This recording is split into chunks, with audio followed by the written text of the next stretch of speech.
El extremo sur del continente americano, que posee el cielo donde más estrellas son visibles, es el principio del mundo. En ese lugar, bajo la bóveda celeste más estrellada, se visibiliza el centro de la Vía Láctea y aparecen las constelaciones más brillantes.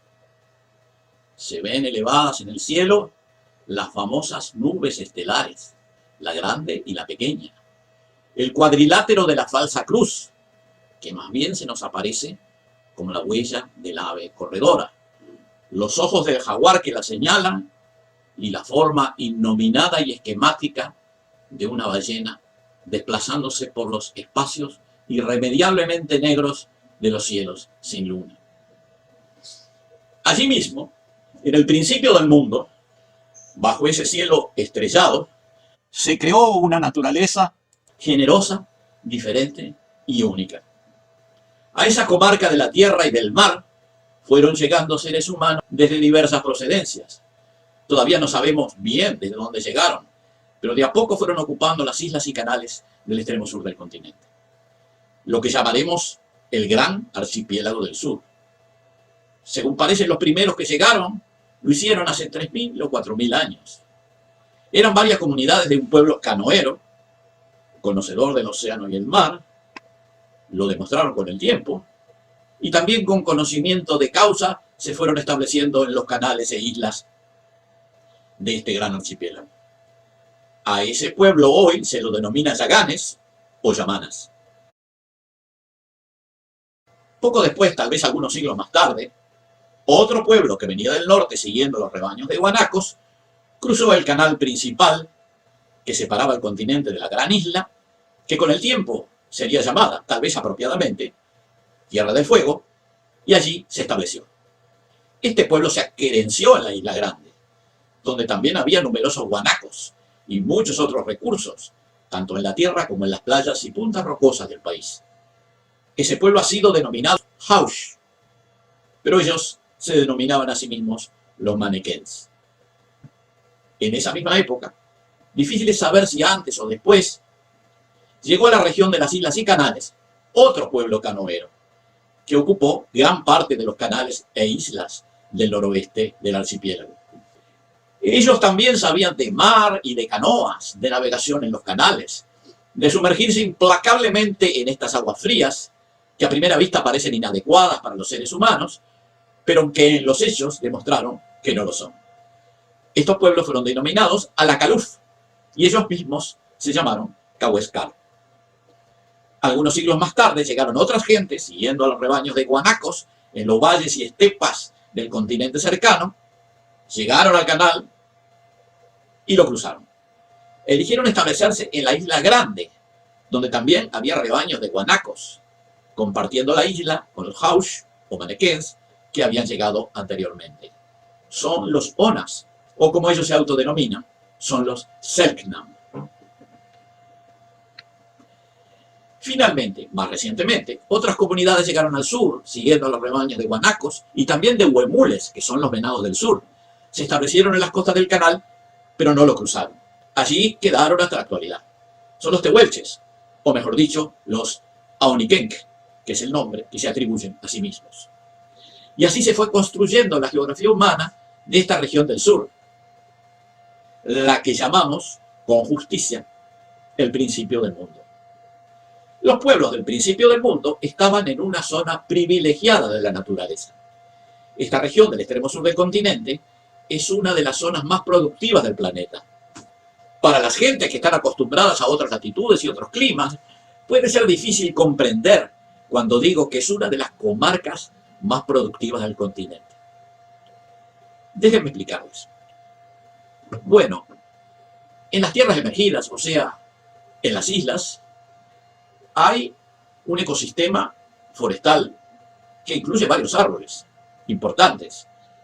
Por ejemplo, el canelo de Magallanes, que es un árbol sagrado de los mapuches, el ciprés de las Huaytecas, que es la conífera más austral del mundo, 3 hayas australes, como el ñire, la lenga, el guindo, etc.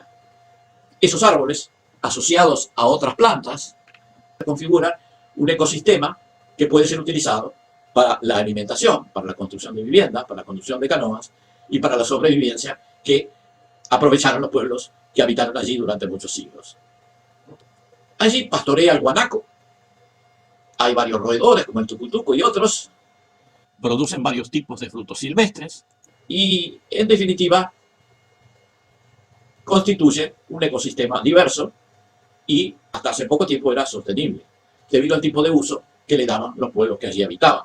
Sin embargo, los bosques más importantes del sur no están en las tierras emergidas, fuera del agua, sino que están abajo del agua. Están hechos de macroalgas, de numerosas especies de macroalgas, que forman extensos bosques submarinos. Entre ellas se mencionan muchas variedades, muchos géneros, muchas especies, como la macrocystis, las urbalactucas, las lesorias y muchas más.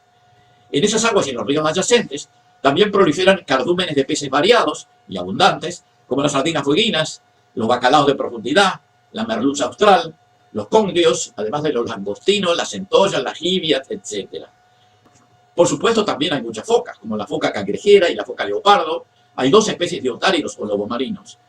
Y hay elefantes marinos. Hay muchos cetáceos, como la orca, la ballena azul, la ballena jorobada o humpback whale, le dicen en inglés. Y también varias especies de torinas o delfines. Y finalmente las aves. El sur es el paraíso de las aves. Cientos de especies de aves diferentes. Desde el gigantesco albatros, que extiende sus alas y tapa la luz del sol cuando sobrevuela los roquedales y las playas, a los petrieles, las gaviotas australes, las llamadas gaviotas cocineras, los cormoranes imperiales, los patos vapor del Pacífico, los cauquenes del mar, los ostreros australes y millones de pingüinos de todas las especies, magallanes, gadelia, imperiales, etc. En fin, una diversidad biológica y productividad marina impresionante. Y allí se asentaron a vivir por muchos siglos los pueblos del sur, los pueblos del principio del mundo. El tiempo transcurrió. Mucho más al norte estaban llegando al continente americano y apoderándose de él otros pueblos que venían de más allá del océano y de otro hemisferio, los que hoy llamamos pueblos europeos. Al principio, los pueblos del sur no fueron demasiado afectados por este contacto entre continentes. Algunas naves europeas pasaron de largo, incluso secuestraron a algunas personas que encontraron en sus viajes, pero la mayor parte de las comunidades del sur no fueron afectadas. Cuando estos europeos, conquistadores y colonizadores se establecieron en el continente del sur, sus avances al extremo de las tierras australes fueron detenidos por algunos pueblos organizados y combatientes que lograron contenerlos por varios siglos. Eran los mapuches y algunos otros pueblos nativos coaligados que combatieron hasta hace muy poco y solo fueron derrotados a fines del siglo XIX. En ese momento quedó libre el camino para el avance de los estados europeos y poseuropeos, los estados criollos, que respondían a los nombres de República de Chile y República Argentina. El avance fue rápido y brutal. Los pueblos del sur no conocían la voracidad del mundo real de los europeos y de sus criollos descendientes. En 50 años, los 40 o 50.000 habitantes del principio del mundo quedaron reducidos a unas pocas decenas. Los nativos fueron cazados, envenenados, hechos cautivos, los niños separados de sus familias. Al cabo de 50 años de agresión inescrupulosa y total, las 5 etnias del sur habían prácticamente desaparecido. Se dejaron de hablar sus lenguas, una cultura de milenios había sido destruida. Hoy solo quedan unos pocos descendientes que reclaman su identidad ancestral y que nos recuerdan que de alguna manera, aún en los casos más invasivos y crueles, hay una memoria histórica que se resiste a desaparecer. Gabriela, ¿tú te sientes chilena? No, por nada. ¿Qué te sientes? Cahuéscar.